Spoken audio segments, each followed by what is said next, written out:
Hey, this is Isstad Rashadeem. Welcome back to part 2 of the Business Credit Builder. To pick up where we left off, we will start back with our phone number and our national 411 registry. So let's go ahead and get back to there. We're going to use our business center, our business credit builder area to get there. I believe that was under step 1.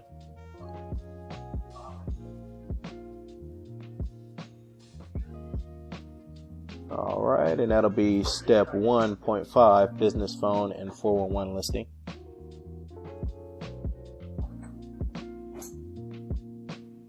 Now for this one, we use Freedom Voice. You can do all of these things and submit directly to National 411 directly from here. But we've already done it independently. You can just log on and do it. Now, I did want to go ahead and show how we use the Freedom Voice. We have a couple other phone services that we'll pull up later when it shows more about the investing side of the real estate. But let me go ahead and show you the Freedom Voice. So when you first log in, under your messages here, you'll be able to see all of your recordings that you have. You can click them, you can listen to them, you can add them, delete them, you can see the context. So if they spoke clearly before you even listen to them, you can go ahead and read them. Now, there are other properties for this type of system that are pretty good. So let's go ahead and take a look at those.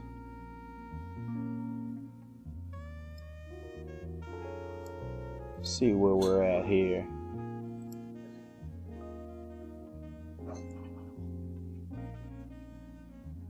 We have our extensions. This is what I'm looking for.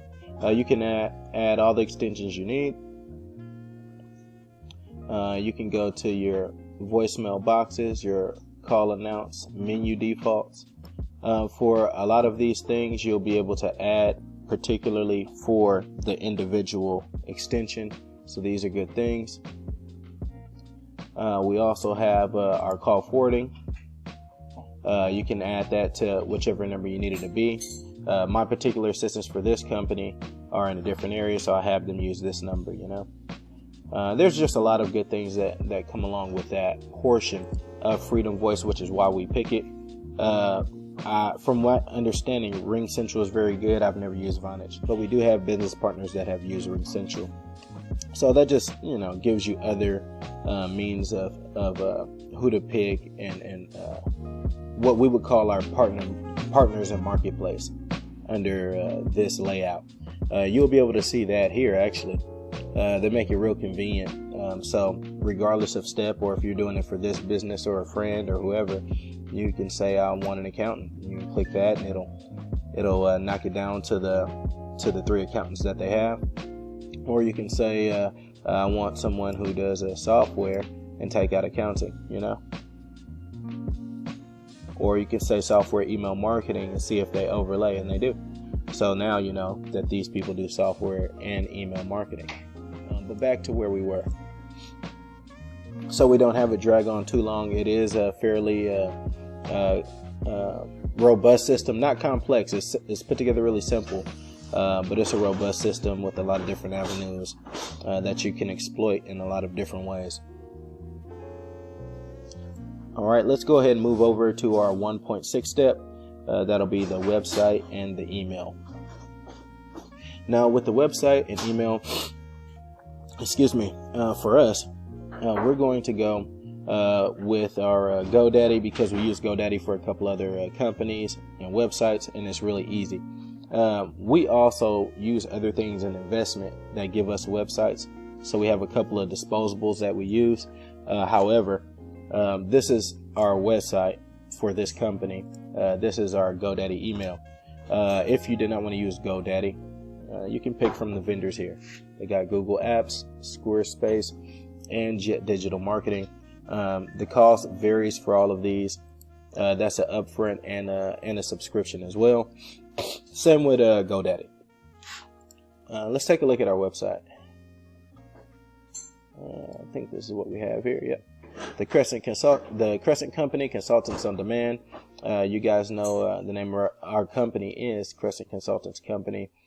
personal consulting for progressive entrepreneurs such as yourself, right? We want to figure out how to get the most productivity out of the things that we already do on a day-to-day basis, more so add in extra things to do on a day-to-day basis. So this is the Quick Rep website. It's not too much to it here.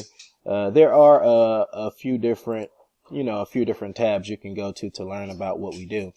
But for the most part, whenever you're making your company, you are going to need a web page hosted that people can contact you at, phone number that they'll be able to reach you at, the general things that go along with the company. Let's get out of there. All right, our next ones will be our business licenses. Now, as a consultant or educational and training, we don't need any licenses.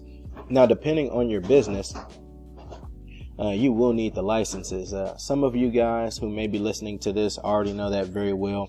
You're already past company number 1 or 2, and you've had to have licenses. For us, we don't have any, but so we would be able to put save and continue. But you could go to city applications here, and the cost will vary.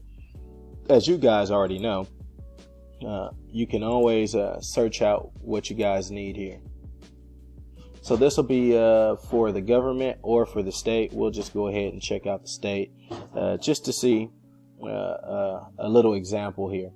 Let's go ahead and pick alcohol and beverages, the TTB.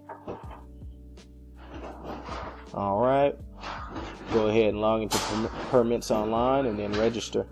Of course, costs associated where needed. Yeah, if that's a driving school and you need your personal teacher's permits, or if you're teaching CPR and you need your permits, this will be the general steps that you're going through when you're building that company. So it's not too much to explain there. That portion is pretty straightforward, and it's only cost dependent on the type of license you get. So that's a good thing with that one. If you're creating a consultant or a solutions company, you won't need any licenses there. All right, business bank account. For this particular company, and a lot of the companies, we like to use Chase as far as the brick and mortar, because it's easily transparent for the EQUIFAX and everyone to be able to get access to. Of course, there's better financial decisions when it comes to banks, such as non-brick and mortars, your online bankings, or your cryptos or things of that nature. But for these intents and purposes of building business credit, a brick and mortar bank is one of the best options for us.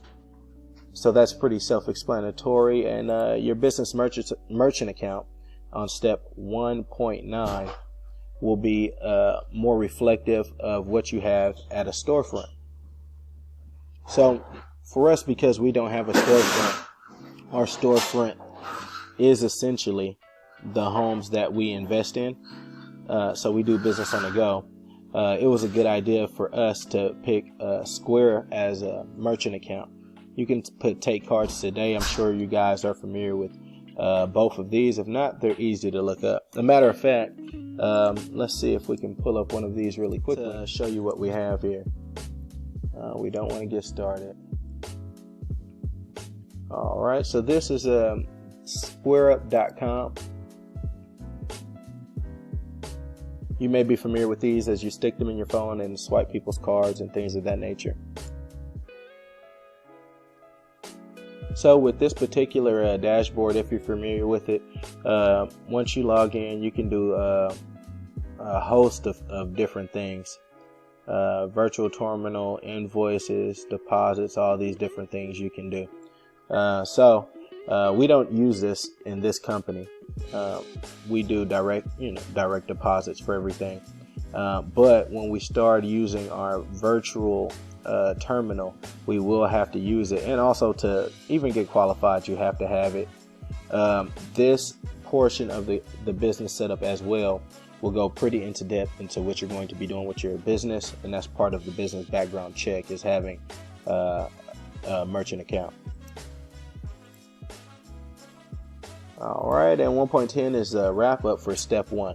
So by the time you're done with step 1, you can go and get a decent line of credit that's not liquid and start doing some investments, and we'll get to some of that here in a moment.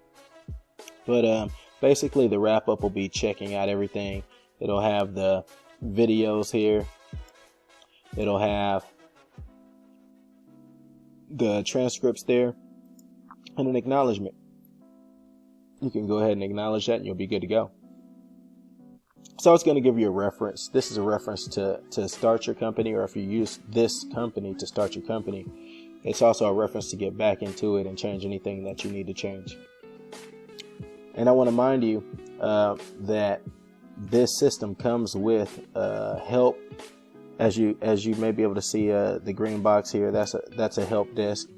It comes with help as well as they will email you and call you if they feel like you're taking too long on steps or things are time sensitive. It'll be a singular point of contact, which is usually me. You know, if you're hiring our company, then I'll be the one that's handling all that.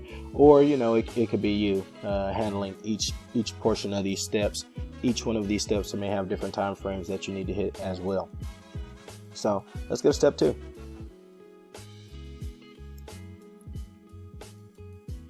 So that's where you're going to establish the business reports. So well, as you can see here, this one's much shorter. The majority of all of the work is in step 1. That's where we really work on blasting through to get you on cruise control. But you have your Dun & Bradstreet, EXPERIAN, EQUIFAX, your basic credit talk. This is where we get into getting the real numbers together, such as your DUNS number, using your EIN and your BIN and things like that. So you'll submit it. It'll ask you about some things with the secretary, and it'll also always give you links. So you can go ahead and open up a link, and it'll show you where to apply for your DUNS number. If you happen to already have a DUNS number, then it'll say company update or credit signal, and then you can just log in. It appears we're already logged in because it shows our DUNS number here, so I'm not going to click it and get into our free alerts, but this is where you see everything. All right, update report will be the same thing as well. Our EXPERIAN is a little bit different, but let's go through the page and we'll show you what our instructions are for it. Does your business have a profile with Business EXPERIAN yet? Now, each one of these steps are going to be setting a question, because you're going to be giving an answer at the bottom, so you can get real comfortable with this format. You'll put whatever your answer is in there, and if you don't have an answer, it'll say if no, then it'll give you another thing to do or another reason, and that always helps, you know. Let's see what this one's about. All right, so this one has pricing. We don't want the pricing. I know how to look them up separately from this website, and it'll just show pretty easily. This is our EXPERIAN. So on our EXPERIAN, our trade line's already showing with our BIN. This is our EQUIFAX. You can see before they updated this one.